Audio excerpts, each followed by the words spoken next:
Maths यानी कि गणित कुछ लोगों का इतना फेवरेट सब्जेक्ट होता है कि उनके लिए कठिन से कठिन सवाल भी चुटकियों में सॉल्व करने जैसा हो जाता है। वही कुछ लोगों के लिए क्वेश्चन तो दूर की बात है, मैथ्स का नाम सुनते ही पसीने छूटने लगते हैं, यानी कि उन्हें डर लगने लगता है। वो बड़ी बड़ी कैलकुलेशंस, फार्मूला, थ्योरम्स उन्हें डराने लगती है। जो लोग मैथ्स में अच्छा स्कोर करते हैं वो मैथ्स को इंटरेस्ट के साथ पढ़ते हैं, लेकिन कुछ लोगों को मैथ्स में इंटरेस्ट नहीं आ पाता है, जिससे वो अच्छा स्कोर नहीं कर पाते हैं। तो आपको भी मैथ्स से डर लगता है या फिर मैथ्स में इंटरेस्ट नहीं है तो इस वीडियो को पूरा देखना। यह वीडियो देखने के बाद आपको मैथ्स से डर खत्म हो जाएगा और साथ ही मैथ्स को देखने का नजरिया भी बदल जाएगा, क्योंकि मैं आपको कुछ ऐसे टिप्स बताने वाला हूं जिससे आप मैथ्स में जीरो से हीरो बन जाओगे। तो दोस्तों, मेरा नाम है गणेश और आज हम बनाएंगे मैथ्स को आपका फेवरेट सब्जेक्ट। तो चलिए इन कुछ टिप्स के साथ शुरू करते हैं। टिप नंबर 1, सबसे पहले आप ये सोचना छोड़ दें कि मैथ्स एक टफ या बोरिंग सब्जेक्ट है, और यह भी मत सोचिए कि मैथ्स बाकी सब्जेक्ट जैसा है। दोस्तों, मैथ्स अपने आप में ही एक ऐसा यूनिक सब्जेक्ट है जिसमें से क्वेश्चन को ऑब्जर्वेशन करके एनालिसिस किया जाता है। इसका मतलब मैथ्स को छोटी से छोटी कड़ियों से जोड़कर एक पूरा सॉल्यूशन दिया जाता है, और इसके लिए मैथ्स के बेसिक फंडामेंटल आना चाहिए। इसके बारे में मैं आगे के टिप्स में बात करूंगा। टिप नंबर 2, नंबर्स का डर दूर करें। दोस्तों, बहुत सारे लोगों के लिए मैथ्स बोरिंग इसलिए होता है क्योंकि उनको नंबर्स और कैलकुलेशंस देखकर अच्छा नहीं लगता है। उनको देखते ही दिमाग मानो उनका काम करना बंद कर दिया हो जैसे महसूस होता है। उनको डर लगता है, हो सकता है आपको भी नंबर्स से डर लगता हो। तो दोस्तों, नंबर्स का डर दूर भगाने के लिए आपको नंबर्स से दोस्ती करनी पड़ेगी, और उसके लिए आपको नंबर्स के बेसिक को मजबूत करना होगा। इसके लिए आपको डेली लाइफ में नंबर्स को इन्वॉल्व करना होगा। जैसे कि मान लो कि आप बाजार या दुकान में सब्जी खरीदने जाते हो और वहाँ पर आपको भिंडी जो है 45 रुपया किलो मिलती है, तो आपके मन में कैलकुलेशन चलना चाहिए कि 2 किलो के कितने रुपये होंगे, 2.25 किलो के कितने रुपये होंगे, 700 ग्राम के कितने रुपये होंगे, इत्यादि। छोटी मोटी कैलकुलेशंस के लिए कैलकुलेटर का उपयोग करना बंद कर दे और अपने दिमाग में करे। तो दोस्तों, शुरू में यह आपको अच्छा नहीं लगेगा, लेकिन धीरे धीरे आपको मजा आने लगेगा।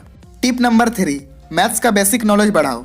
बेसिक से मतलब यह है कि ऐड करना, सब्ट्रैक्ट करना, मल्टीप्लाई करना, डिवीजन करना, टेबल्स, फैक्टर्स, एलसीएम और एचसीएफ। दोस्तों, अक्सर मैंने देखा है कि बड़े क्लास के स्टूडेंट क्लास में प्रमोट होने के बाद भी डेसिमल वाले संख्याओं को ठीक से गुना भाग नहीं कर पाते हैं। तो दोस्तों, आपका भी बेसिक नॉलेज कमजोर है तो आपको स्ट्रॉन्ग करना पड़ेगा। इसके लिए आप दिन में कुछ टाइम फिक्स कर लो और अपने बेसिक नॉलेज को चाहे यूट्यूब पर वीडियो देखकर बढ़ाओ, चाहे छोटी क्लास की किताबें पढ़ के बढ़ाओ, बट अपना बेसिक नॉलेज स्ट्रॉन्ग करो। बेसिक ही काम आता है मैथ्स में, चाहे टफ से टफ क्वेश्चन ही क्यों ना बनता हो, वो बेसिक से ही होता है। ऐसे करने पर सिर्फ कुछ दिनों में ही आपका अपना बेसिक नॉलेज स्ट्रॉन्ग हो जाएगा। चलिए बढ़ते हैं अगले नंबर टिप पर। टिप नंबर 3, ऑब्जर्वेशन स्किल्स और एनालिसिस स्किल को स्ट्रॉन्ग करें।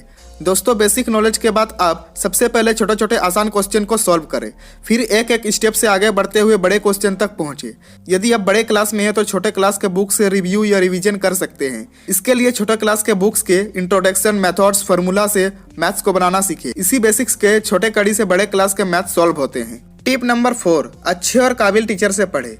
दोस्तों, बहुत सारे स्टूडेंट्स को मैथ्स बोरिंग सिर्फ इसलिए लगती है क्योंकि टीचर्स ने उन्हें बोरिंग तरीके से पढ़ाया होता है। दोस्तों, यदि आपको भी मैथ्स बोरिंग तरीके से पढ़ाया गया हो तो इसका मतलब यह नहीं है कि मैथ्स इंटरेस्टिंग नहीं है। आप किसी अच्छे टीचर से पढ़िए, फिर आपको भी मैथ्स सॉल्व करने में मजा आएगा। अगर आपको ऐसा लगता है कि अच्छे काबिल टीचर कोई नहीं है तो कोई बात नहीं, आप यूट्यूब से भी अच्छे टीचर से पढ़ सकते हैं, या फिर ऑनलाइन ऐसे बहुत सारे प्लेटफॉर्म हैं जहाँ से आप पढ़ सकते हैं। टिप नंबर 5, क्वेश्चन को अच्छे से समझकर पढ़िए।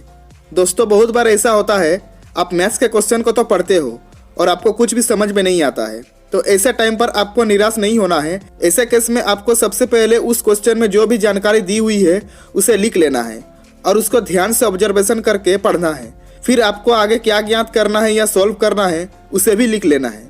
फिर जो इन्फॉर्मेशन आपके पास है उसका उपयोग करते हुए जो कुछ भी पूछा गया है एक एक स्टेप से बनाते चले जाना है। टिप नंबर 6, क्वेश्चन को किसी रहस्यमय पहेली की तरह लेना है। जैसे क्राइम डिटेक्टिव, पुलिस और भी ऐसे जांच एजेंसी जो होती है, किसी केस को सॉल्व करने के लिए वे कुछ हिंट्स का सहारा लेती है। आप भी ऐसे ही एग्जांपल्स के हिंट्स से क्वेश्चन को सॉल्व कर सकते हैं।